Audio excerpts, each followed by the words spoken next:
Welcome, everybody. Thank you for joining us tonight in this third webinar in the series Webinars for Ukraine. Wendy and I will be your hosts again. Wendy is representing World Psychologists Foundation, who offers free mental health care via their huge network of volunteers. Probably some will be here tonight as well, I think. I am from Psych Global, and we are trying to connect international psychologists to Dutch mental health care providers in order to ease in access to psychological aid. And this webinar is an initiative, a collaboration between our organizations together with the Friends of Proluki and Psychologists. And tonight we have a very interesting international guest, and Wendy will introduce her to you in a minute. But before we start, we get a lot of questions from people asking if it's possible to see the webinars afterwards. I already saw some questions popping up in the chat about this. And yes, that is possible. We are recording all the webinars, and if you are a member of Psyflix, you can see them straight away on the Psyflix website. And if not, we are going to put them on our own websites as well. And I think this will be done in 2 weeks' time. We're working on it. Furthermore, we like the webinars to be interactive. So if you have any questions, you can put them in the Q&A or in the chat. And we will present them to our speaker and also meanwhile, and we have 50 minutes left in the end to have attention for all the questions that are still there. Wendy, will you introduce our speaker? Yes, of course. Nino, we are very happy that you have time for tonight to have a presentation about youth and trauma. You are from Nino Markashvili. She's from Georgia, from beautiful Tbilisi. And she is very busy. And right now you are in Yerevan, in a hotel in Armenia, to do like a supervision and training course. So it is 10 o'clock in the evening, so probably it will be quite late tonight for you. It is. Yes, and so you have a busy schedule. I already told you are a professor in healthcare program and the head of mental health research center, and your focus is psychotrauma, also related to refugees and torture, prisoners and youth. And you also are director of the non-profit organization Foundation Global Initiative on Psychiatry, and that is promoting mental health reforms. And you did already in a lot of countries, Central Asia, a lot of different Azerbaijan, Armenia, and also for a long time you already work in Ukraine and Sri Lanka. You set up there a trauma center. So you are very all around, and that's why we are very happy to listen to you knowledge about the trauma and youth. Did I forget something, Nino? Mamma mia, no, you're most kind, and Okay. thank you for this. Yeah, very nice introduction. It is my pleasure and honor to be with you, ladies, to be with you, dear friends that I could not see, but well, I know that you are there. Yes. Okay, the floor is yours, Nino. If you can share your PowerPoint, if I have to help you, please let me know. Thank you, Andy. So today we are going to talk about the youth and trauma, well, let us remind ourselves about the hardships that the youth experience, just to see the burden of the war trauma on their shoulders, and such a huge task is ahead of us to help them to deal with those challenges. But before going into the trauma, let me talk about the mental health. This is the new definition of the mental health that I find pretty nice, operational, where Galderisi and other authors describe mental health as a dynamic state of internal equilibrium, which enables individuals to use their abilities in harmony with universal values of society. Then there is a list of basic cognitive and social skills, ability to recognize, express, modulate one's own emotions, as well as empathize with others, flexibility, and the ability to cope with adverse life events and function in social roles, and harmonious relationship between body and mind represent important components of mental health, which contribute to different degrees to the state of internal equilibrium. So this is, I think this definition pretty well describes what is mental health and how this equilibrium is imbalanced when we have mental health problems, especially in youth, because their equilibrium is pretty, well, it is in the stage of stabilization, so it is pretty vulnerable. And after presenting the definition of mental health, let me present the staging model that guides during the recent years, guides me and my team, for instance, in designing interventions, in conceptualizing how and when we should intervene. I'm sorry, perhaps the model is not that visible.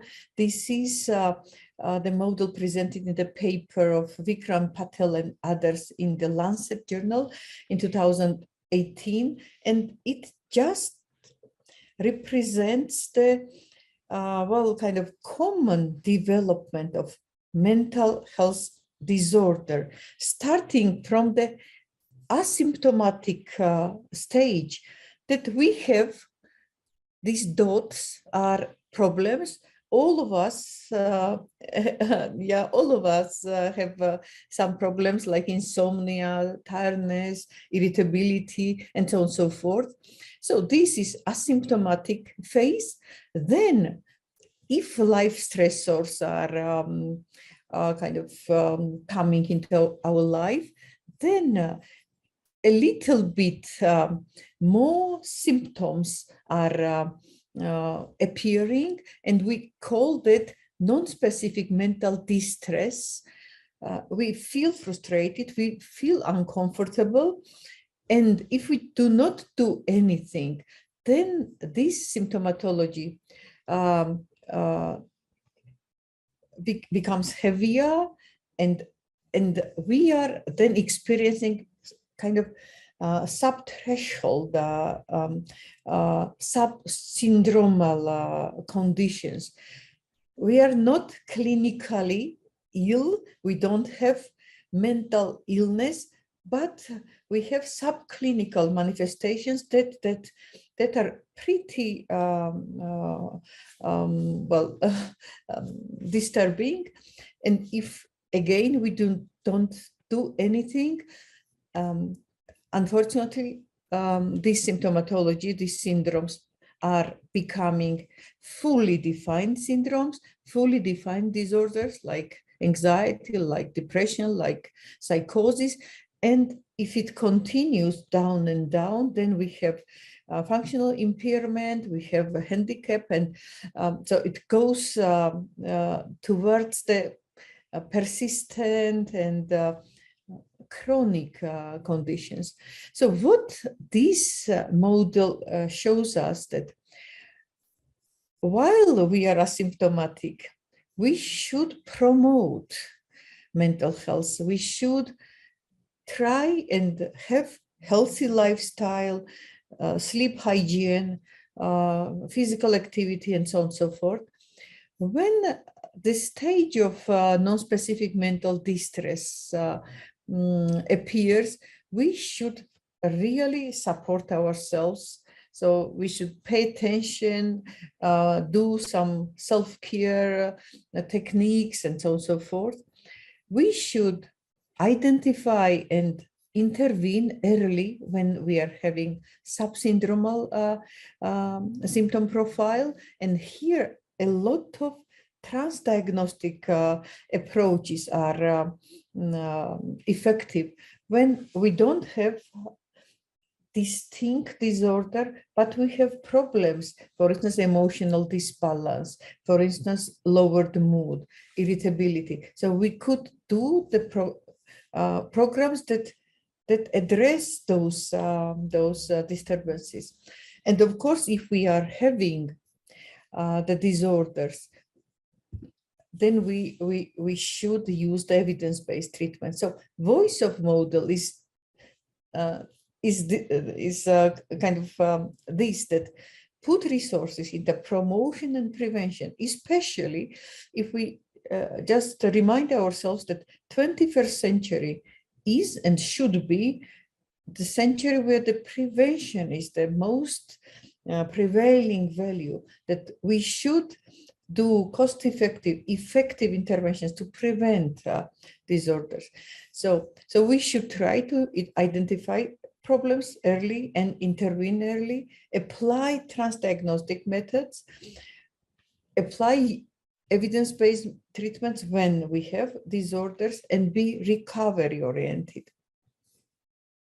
I will come back to this model at the end of my presentation, but let me now give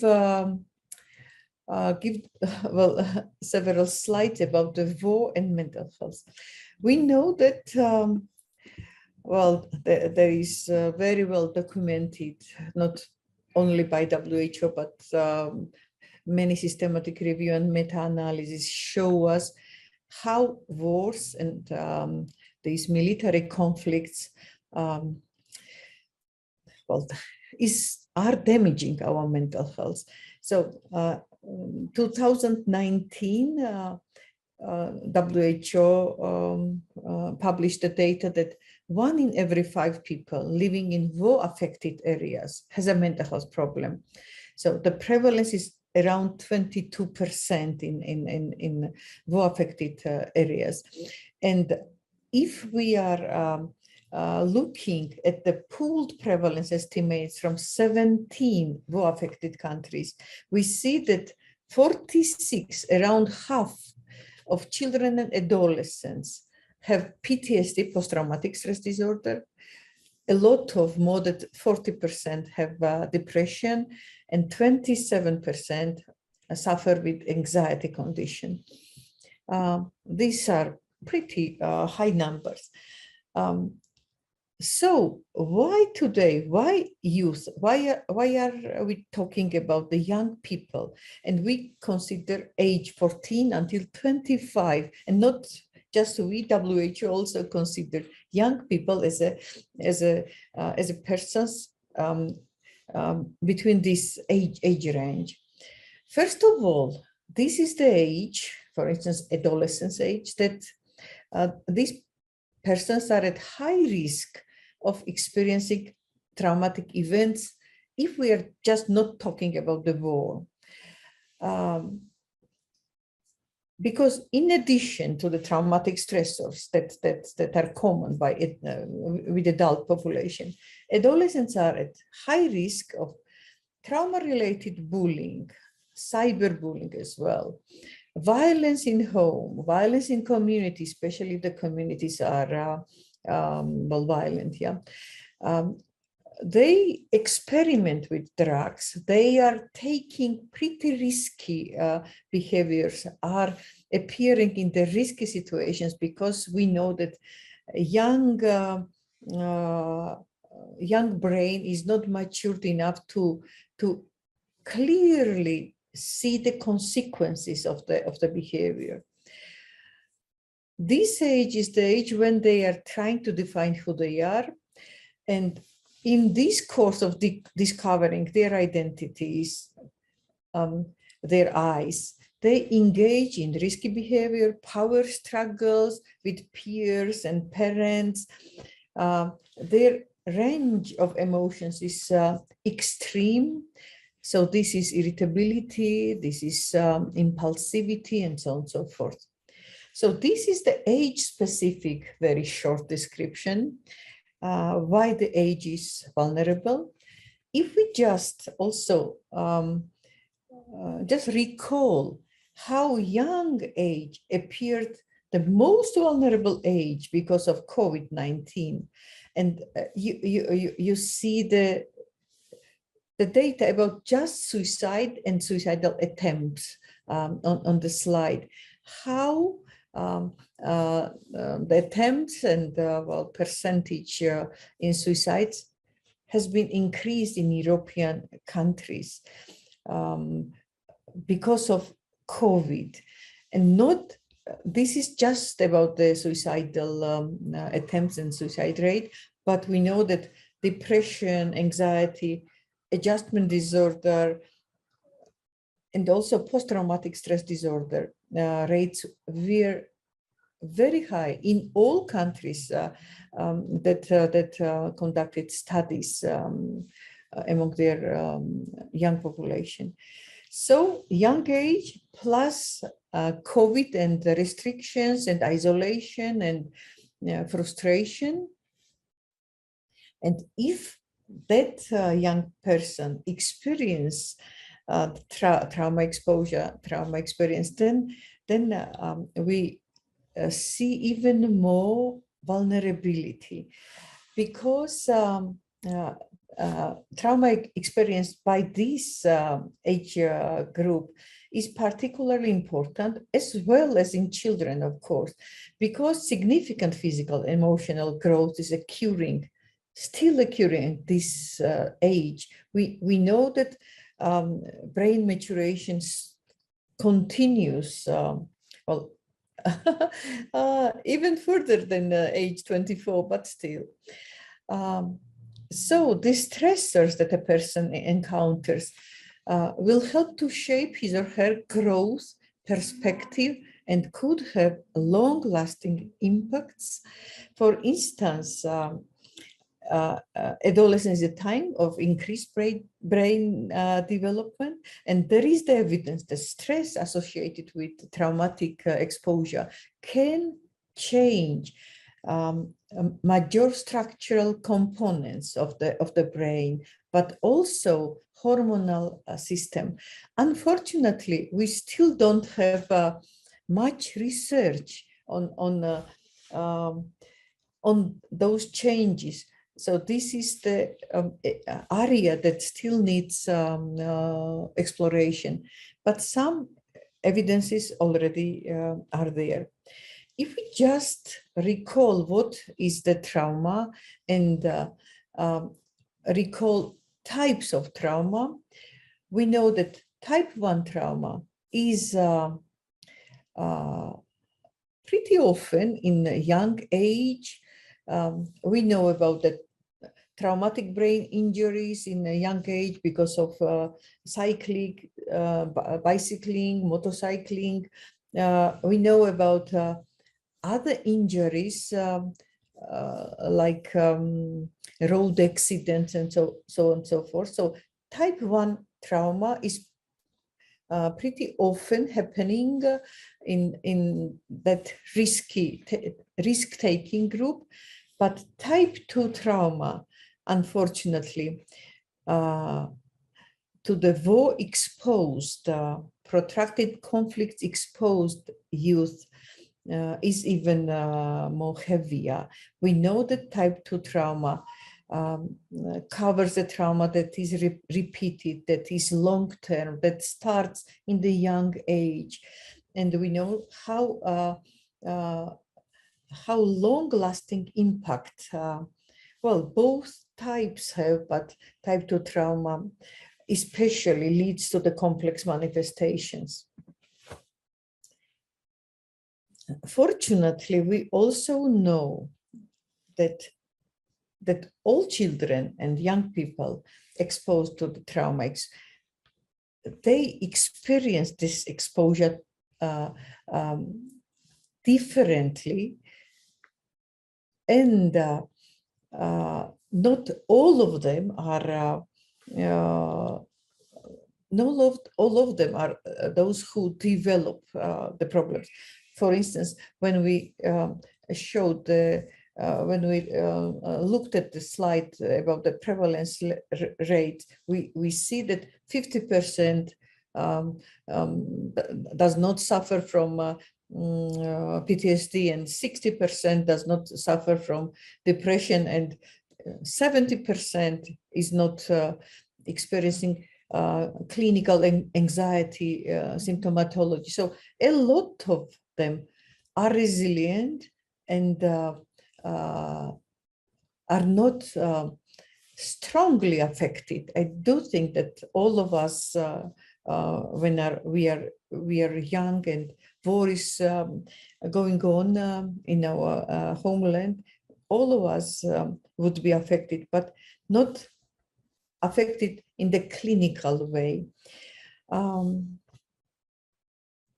But many experience significant adverse effects that impact their cognitive, physical, physiological, affective, interpersonal, and behavioral functioning.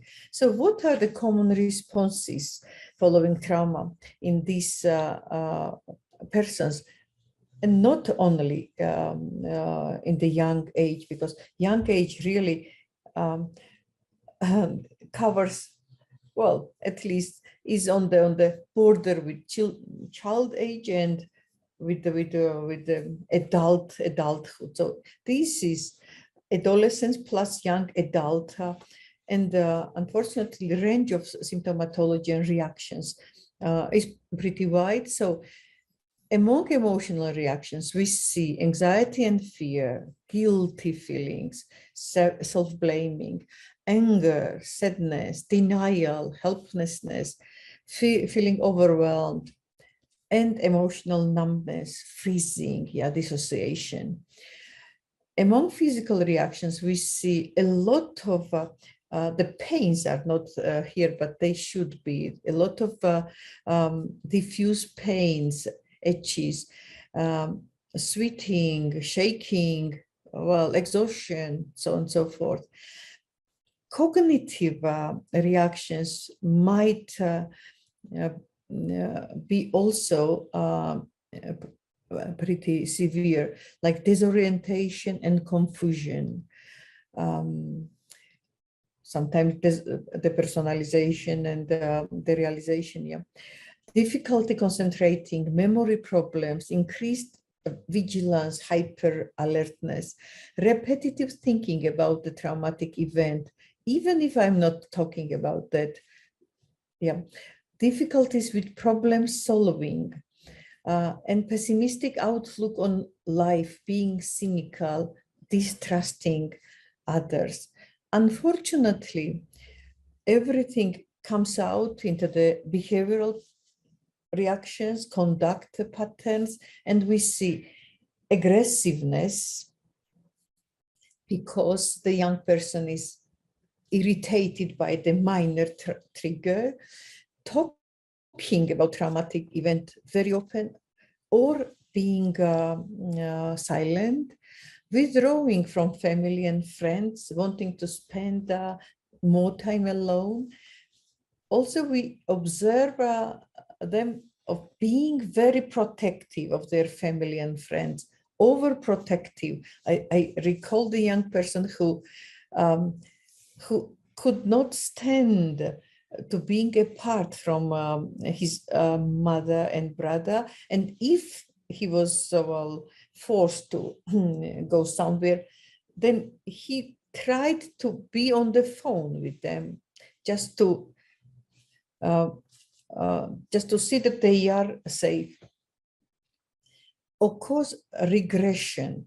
We see regression not only in kids, but in this age as well. So returning to younger ways of behaving, including giving up responsibilities, sudden return to the rebellious behavior that should not be there, for instance, in 20 years old young person. Increased need for independence, and this stems from the need of control. self-absorption and caring only about what is immediately important, loss of interest in school, in friends, in hobbies, and in life in general. And we know that this might bring us to the suicidal ideation and planning and attempts. And we also see huge kind of numbers of reenactment behavior. So this is the behavior, repetitive compulsive behavior, that the young person does not, well, it is not conscious behavior that the person applies to his life. And very often, unfortunately, this is pretty risky behavior. Nina, can I ask you something?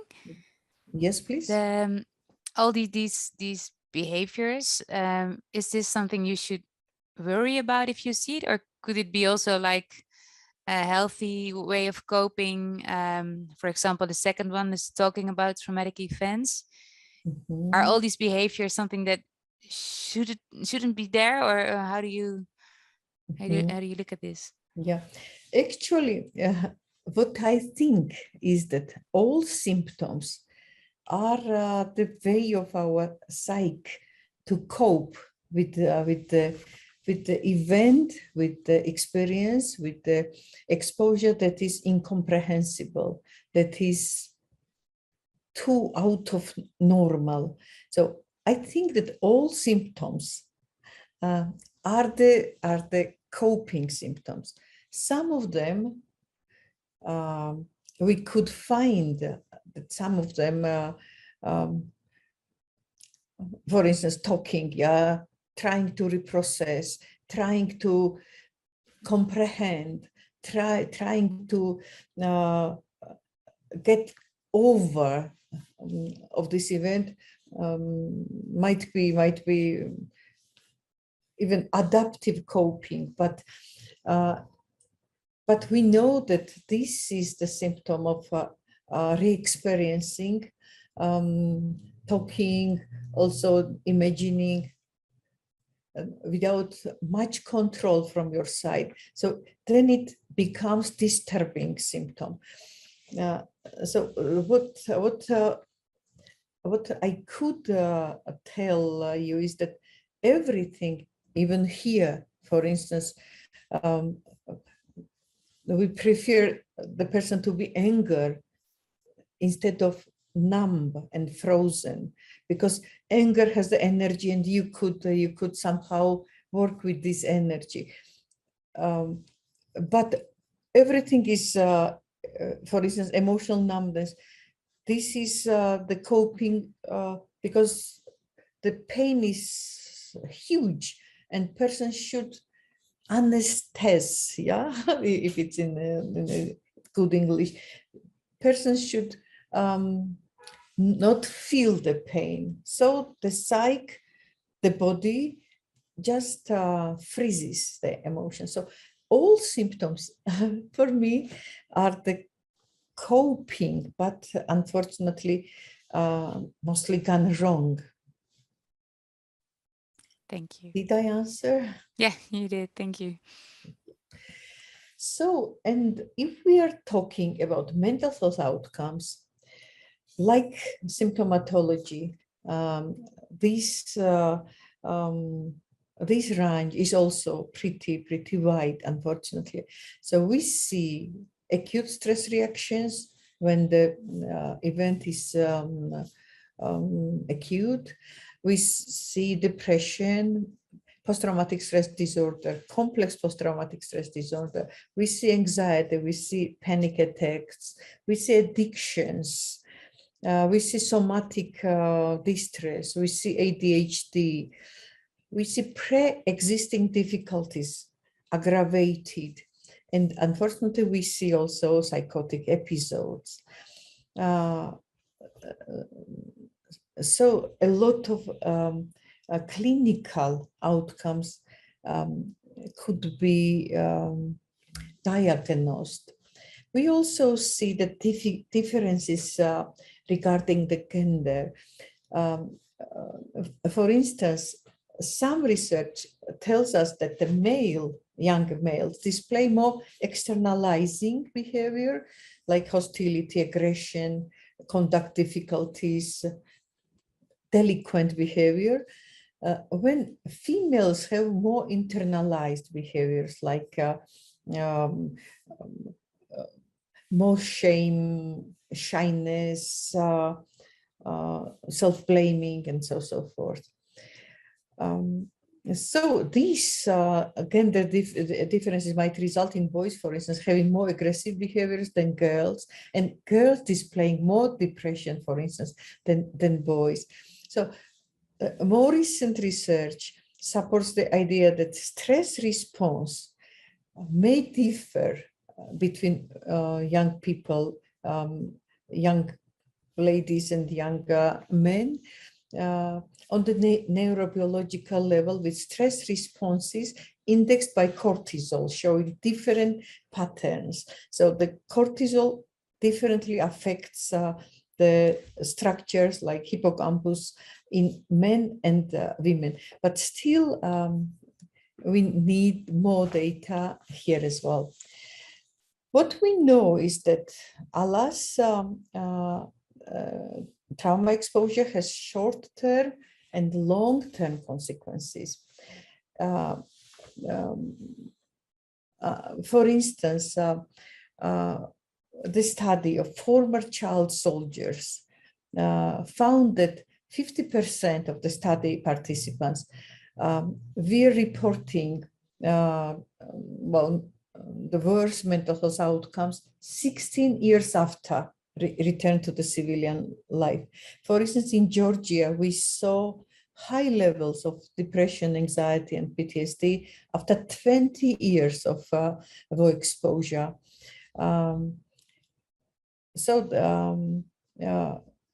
It might be that not only trauma exposure works that way, but also, for instance, the authors, the Betancourt is a famous lady who has very interesting studies. She and her team suggest that protracted conflict harms the development, of course, but also weakens the healthcare delivery systems. And as this infrastructure and the resources are not available, then of course, if we are recalling the staging model, without any help, the mental state deteriorates further and further. Yeah.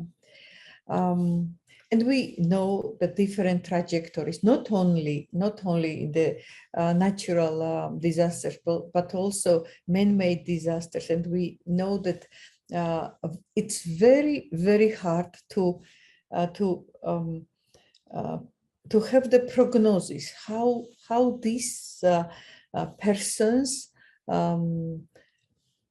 trajectory would be manifested. Could this person recover fully? Yeah, might be. Is it possible that we see this increased severity? Yes. Is it possible that we see the episodes of better and worse well-being? Yes. I think 7, 8 different trajectories are now detected, and it is very hard to say what affects those trajectories. But what we know that cumulative traumatization really is a predictor of worse outcomes. For instance, when we know that moderate levels of stress may result in skill building, may result in a well-equipped individual coping, yeah, frequency of exposure severity of the exposure, traumatic exposure, is believed to weaken the processes of resilience. So at some level, some frequency, we are strengthened, we learned how to cope, we are better equipped to adjust. But if the level of the exposure is too severe, our coping strategies are deteriorated. So, and we are weakened. And most studies on war and conflict create an index of trauma by summing the different types of traumatic events experienced throughout the lifetime, like life event scale that lists more than 20 traumatic exposures, and then we see that person is exposed to 3 or 4 or, well, 10 or 16 events, don't we? Though there are researchers who say that, yeah, the cumulative traumatization is a thing, and yeah, we should consider that, but we should also consider classifying different types of exposure, such as direct, indirect, vicious, witness, on by proximity. And for instance, there is a study that tells us that the youth who were victimized, we are angry, and we are coping by using primary engagement, social support, aggressive strategies. When the youth who had witnessed the violence, we are fearful, focused on survival, and coped by avoidance strategies. So proximity and well, context of exposure plays role as well, not only the cumulative traumatization. So if we just keep that in our mind and recall the adverse childhood experiences. ACEs are the adverse childhood experiences by classical Felitti classification, 10 exposures that start at the age 0 until age 18. So our young people could be also exposed to the adverse childhood experiences. And we know that unfortunately, those who experience 4 and more adverse experiences, according to Felitti and Nanda and other researchers, are at significantly higher risk for social, psychological, behavioral health disorders. And not only that, we know that we know also the physical health outcomes, how they are suffering, and we also know that mortality rates are much higher in people who were exposed during their childhood and adolescenthood to adverse childhood experiences like neglect, like abuse, like being a member of the dysfunctional family. And WHO added additional adverse childhood experience, collective violence, like war. So when we are screening persons with who address our clinics, we are asking also about the war experiences, because the collective violence is the war, like, for instance, the war in 2014, 2015 in Ukraine. So adolescent age, cumulative trauma, COVID trauma, and adverse childhood experiences that might be brought to young people during the last Ukrainian war already gives us the picture that we should be alert. Yeah. As for the prolonged trauma, because now 4 months, the war started 4 months ago. This is really prolonged trauma, prolonged severe trauma that affects development, affects all contexts of the young person, affects neurodevelopmental, social, emotional, well, all domains of the development and the life environment and things.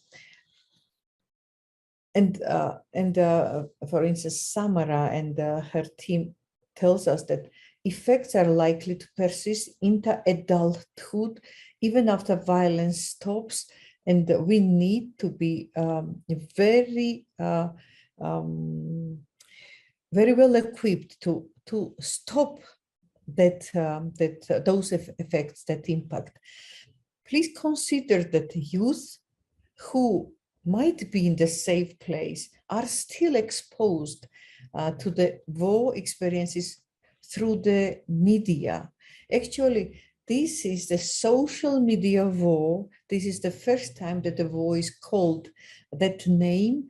And actually, young people who are much more proficient in social media things are watching the war actually 24/7.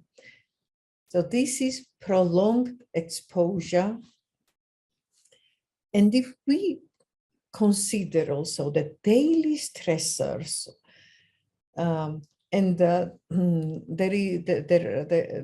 are researches that show that daily stressors are very important threats for mental well-being. Yeah. So not only the distress arise solely not from war experiences, not only for war exposure, but now we are shifting the focus towards the role of post-conflict environment, post-conflict stressors, because they really mediate the adjustment process and mediate the clinical outcomes. And we know that, for instance, we know that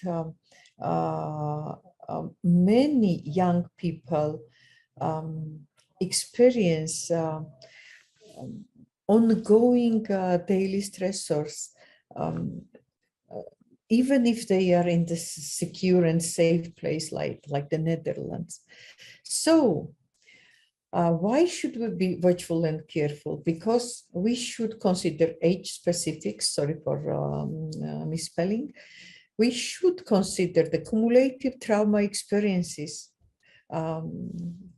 past trauma, past war, post-war difficulties, ongoing one, COVID-19 impact, daily stressors. So all these unfortunately, all this creates pretty. Well, I should not use this word, but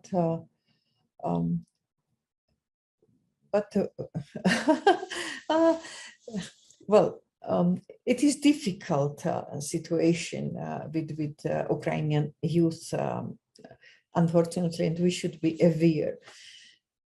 We should be watchful how they are doing. We should be careful what are we offering to them. We should be really not pathologizing them, because we know that reactions to the trauma really differ.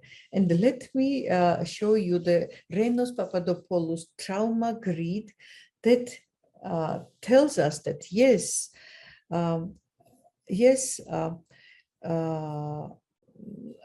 the reactions to the traumatic exposure could be negative, starting from ordinary human suffering, coming to distressful psychological reactions, and also to psychiatric disorders like PTSD. But they could be neutral, like resilient, response to the trauma when a young person has enough strengths and enough biological, social support, coping strategies, and so on and so forth to withstand the experience. But also we know and we value that a lot of people could experience positive outcomes, like Renos calls it adversity activated development, AAD, but we call it post-traumatic growth, don't we? So this is the positive psychological change through difficulties experienced as a result of the struggle with highly challenging life circumstances. And we know that these positive changes are manifested in 5 broad domains, like new appreciation of the life. So you are finding the new meaning in your reality, new possibilities when you are seeing challenges like possibilities, spiritual change. I have seen a lot of persons with changed spiritual attitude, close relationship. We know that trauma robs us of intimacy, and with traumatic growth, we could enjoy the intimacy, deep, close relationships with our dear ones, with our friends, and so on and so forth, and personal strength, the feeling of personal power, feeling of strongness. And thanks God that this is reality and not just a theoretical concept. So how we work to overcome this the severe trauma sequel and go towards the hope and strengthening and growth. First of all, we work as a multidisciplinary team because we are based on the biopsychosocial model of care. So we are psychiatrists, psychologists, psychotherapists, social workers, occupational therapists, general practitioners, art therapies, and so on and so forth. So the team is kind of client, person-centered. So whatever needs are additional person could enter the team, like neurologist or a dance therapist. Yeah. What are the principles of the work of our work? We try to build resilience by practicing assertiveness, by practicing problem solving, by practicing team spirit, and so on and so forth. We are trying to activate adaptive coping strategies, both in the domains of belief or imagination, emotions, cognition, social field, and so on and so forth. We are trying to follow up the young people on their trajectories of the development. For instance, if the person enjoyed our support for 4 months and the course is finished, we don't dismiss and we don't discharge the person without follow-up. And after 3 months, we are trying to contact and see how she or he is. And also, we know that if the person is highly traumatized, for instance, has 4 and more adverse childhood experiences and was exposed to the war or some other traumas, we offer them to come back when they are experiencing additional problems during their life trajectory. So we are following them, and they know that they could come back and get, for instance, one session or again 12 session or even longer, because we know that one-time intervention, even if it's long, for instance, again 4 months long intervention, is not enough, because of these age turbulences and a lot of challenges that the person face, interpersonal, study-related, work-related, even location related, because this time is the mobile time. Young people move a lot. And Nina, is Yes. it difficult to reach the adolescents, I think, particularly? Because I can imagine that they some are not willing to join a program and they just want to be left alone, or maybe avoidance. How do you convince them that it's good for them? Yeah, the thing is that yeah, you're right, and thank you for this comment. The thing is that at this in this era, even if mental health is still pretty stigmatized field, and we are also stigmatized and self-stigmatizing, I think. This age now kind of recognize the problems. So a lot of people are seeking help, and we know that help seeking pretty strongly is associated with recovery, with well-being, because if you're knocking, the door is opening. Yeah. So people are help seeking, and nowadays we are offering mostly online sessions, so they are pretty comfortable with online. We are not that comfortable, but they are very comfortable with online counseling. And also what we see is that that this is word of mouth, I think. So a lot of people have their closed social media groups, so they announce.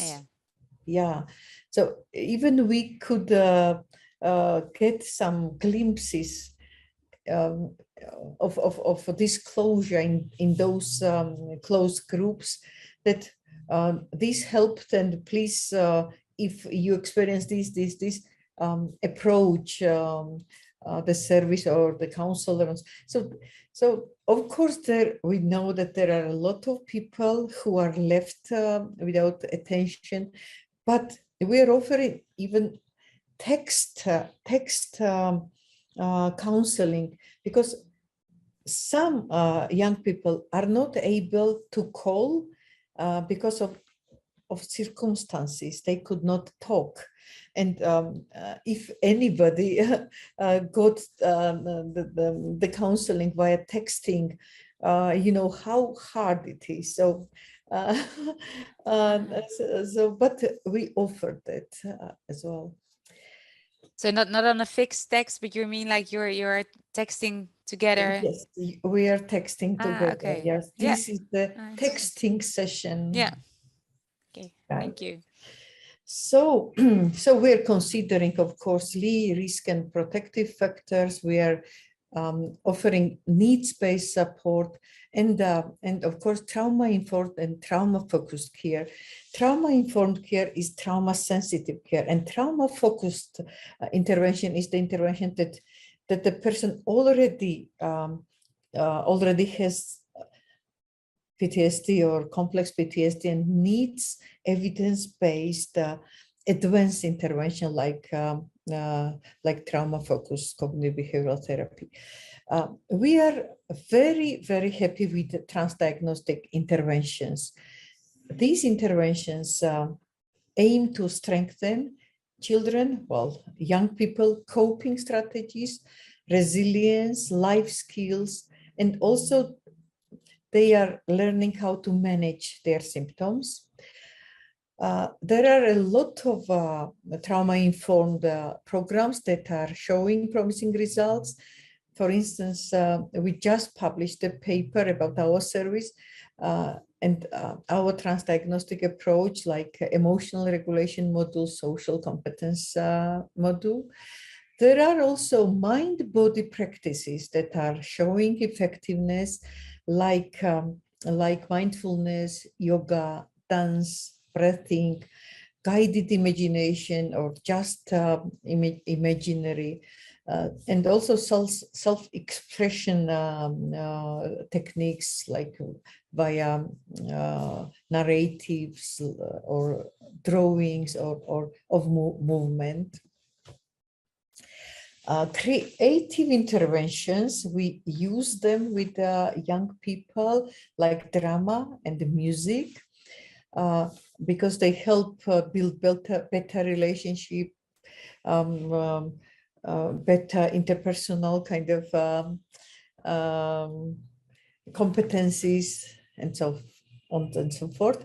And we are also exploring the sports activity, because there are researches that show that kind of hypothesize, and also there are some emerging evidences that engaging in sport also is helping youth, facilitating positive relationship with adults and peers, competence building, confidence building,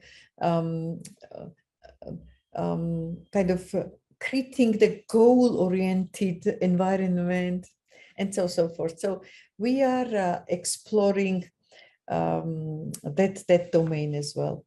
As for the individual and group-based treatments, evidence-based treatments, of course, trauma-focused CBT is the one that we utilize, and a lot of CBT-based approach for depression or for anxiety as well, or addiction. We are also offering EMDR, eye movement desensitization therapy. I think I'm tired. There are also therapies that proved to be effective in young people, like narrative exposure therapy, the kids version, and like SETA, common elements treatment approach, that proved to be effective in kids, but also in young people and also in adults across the Ukraine. Of course, there are a lot of challenges and gaps. For instance, realities of work in often chaotic humanitarian settings. If we are talking about the refugees in the Netherlands, do not really support very structured mental health care and mental health care system development in this chaotic context. But there are also some other challenges, like we mentioned, stigma, like language barriers, like perhaps lack of professional resources, like disrupted social context, like school, education, university, and also family. Perhaps the father is in the war, and or the brother or some other relatives, like is the case, for instance, with Ukrainians living in Georgia, for instance. Ongoing crisis with uncertainties and confusion. And we know that this crisis kind of calls people back. A lot of people are going back to Ukraine. I don't know exact numbers, but myself, I saw my colleagues, but also some other people who were staying in Tbilisi and Batumi, going back to Ukraine, to the war situation, because, for instance, some of them told me that we are safe here, but we don't feel the safety because our relatives, our dear ones are there and they are fighting. So better to be there than here. So there is a huge confusion going on, alas. We are also seeing the over-medicalizing, over-psychologizing, over-pathologizing attitude versus strengthening approach. And we are also seeing that interventions that are offered might not be effective. So there is the lack of ensuring of the quality of support. Yeah.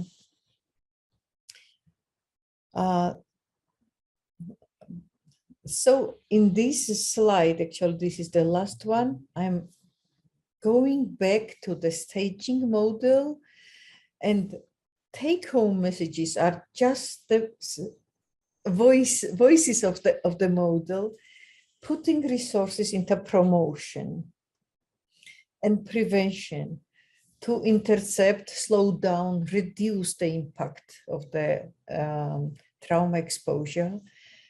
Please, let's try early identification and intervention with transdiagnostic methods while the condition is subsyndromal, subthreshold, not clinical. When the condition is clinical, then let's try evidence-based treatments, and let's be recovery and hope oriented, because hope is really the strength that is needed, especially in young age. That's it. Thank you very much. Thank you, Nino. This was really interesting. Wow. And also, I also think about all the youth, because a lot of youth are still in Ukraine and try to fight and are in the middle of the youth. So I was also thinking, wow, in the upcoming years, what will happen with them? Especially when you mentioned that people after 20 years develop depression. So maybe we don't know either if there is a correlation between the war experience and depression, because it was not clear in my head that you can make the link between that period in the past and the present depression. So that's good to mention for all of us, that yes, when people deal with war or related to war situation, it's really have a big impact. Wendy, thank you for this comment. Yeah, let's. I will try to make 2 points. if I cannot forget, one is that everything is disrupted, schools, universities, especially in the east of Ukraine. For instance, in Kharkiv now, my colleague started to work in the university, but the education system is not there yet. So a lot of processes are disrupted. They were disrupted during the COVID era, but somehow we adapted, and COVID is not the war. Yeah, so development is disrupted, emotional, interpersonal, even cognitive development is not there. So there is the revenge, there is the enemy image, there is the well, what is called the toxic stress around young people that really affect them.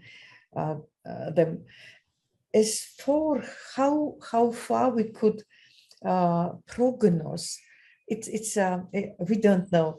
Like those trajectories, now I regret that I removed that slide. Like those trajectories, you don't know. You don't know when the late onset PTSD will start. After 5 years, who knows? We don't know whether person who suffers now recovers naturally without any support. And we don't know whether the person who is now strong gets depressed and then gets better and then gets again, because what we know is that PTSD is highly comorbid. So war trauma gets a lot of bunch of disorders together. So we have addiction, we have complex PTSD, we have personality changes. So a lot of things are happening, but still we lack the cohort studies to be sure that trauma exposure is the thing that affected my mental well-being after 20 years. Because we could not, mostly these studies are cross-sectional, so we could not show the cause and consequence. We just see that there is the association, but what happened between exposure and those outcomes? So these soldiers who were doing a lot of bad things, and bad things were happening to them, and 17 years after, what happened during this timeline?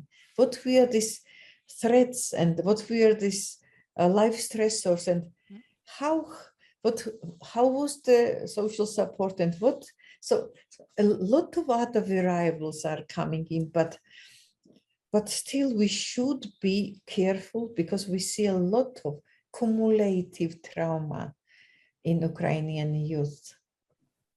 Yeah, and also when I spoke to Ukrainian people, they are very angry about what happened, and that's also another, the aggression part is also difficult, because when you are traumatized, but you also have a lot of aggression, that's also difficult to deal. But how you can manage all your aggression? Yeah. Is that also to the connection to the sport you mentioned? That Yes. will be very good to have physical activities to have the use of that emotional. Yes. I can imagine it will be very helpful. When you're mentioning this, those feelings, I should really emphasize what we see in Ukraine, what we saw in Ukraine in 2014, 2015, and afterward. This is the cohesion that is, well, I think everybody sees that, the cohesion of the nation. So this is the huge kind of social support that the people have there.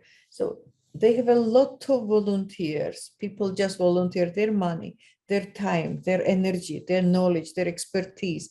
Well, this is well,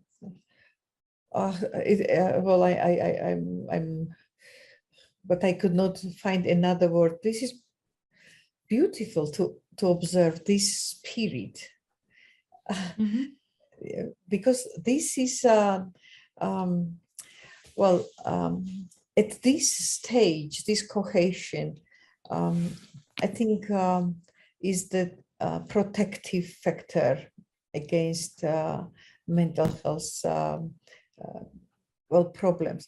But on the other hand, when we really see that symptomatology of the people who address hotlines and services and express their problems, the symptomatology is heavy, very heavy. So something happened to my connection, I think, because I can't see you anymore. Do you see me? We hear you, but we don't see you, Esther. Okay, I can't see you anymore, but okay, you can still hear me. No, we don't see you. We hear you. No, yeah, it's okay. That's okay. Well, Nina, I just wanted to mention that I think your presentation is very clear to all of us, very helpful as well. There are not so many questions afterwards, but I got a question in advance. And this was, you already mentioned it, that it's very important to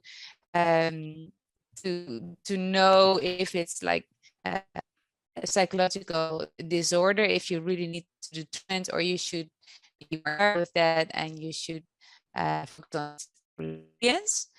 And you also mentioned that it's hard to know when this late onset PTSD will start.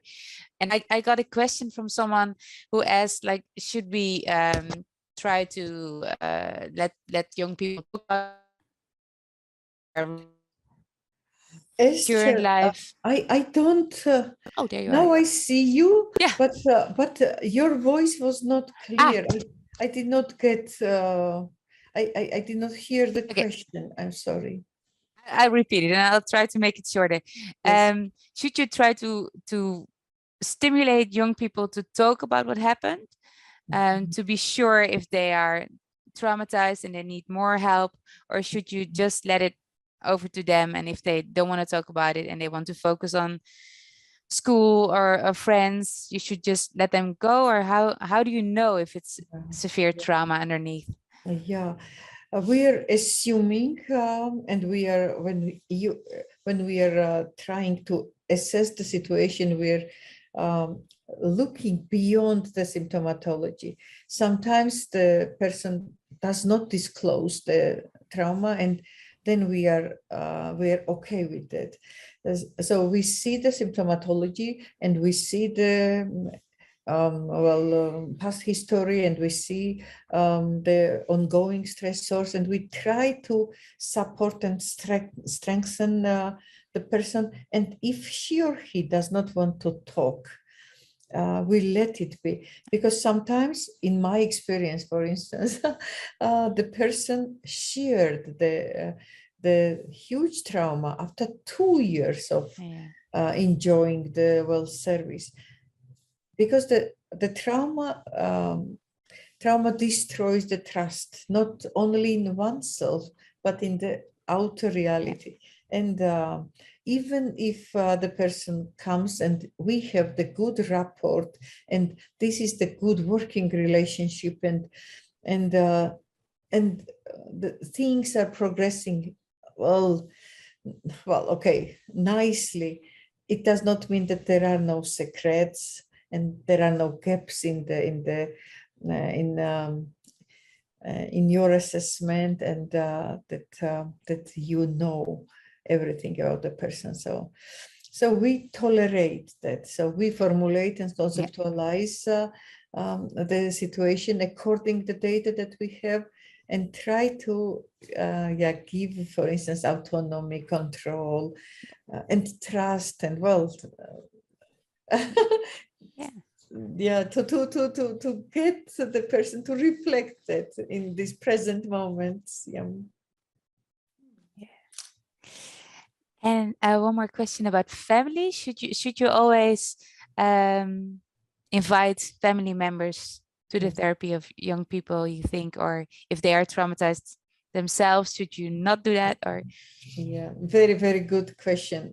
Thank you, because when I prepared the presentation, and then I reviewed, but I did not have the time to add, family-oriented approaches are very, very important, both with kids and with young people. So we always try to involve somebody. Of course, if the family member is not the perpetrator, and you know that it happens, even then we try to involve the person, for instance, mother, father, grandmother, or sister, or whoever, but with different counselors. So this is not the family counseling. This is separate streams of working.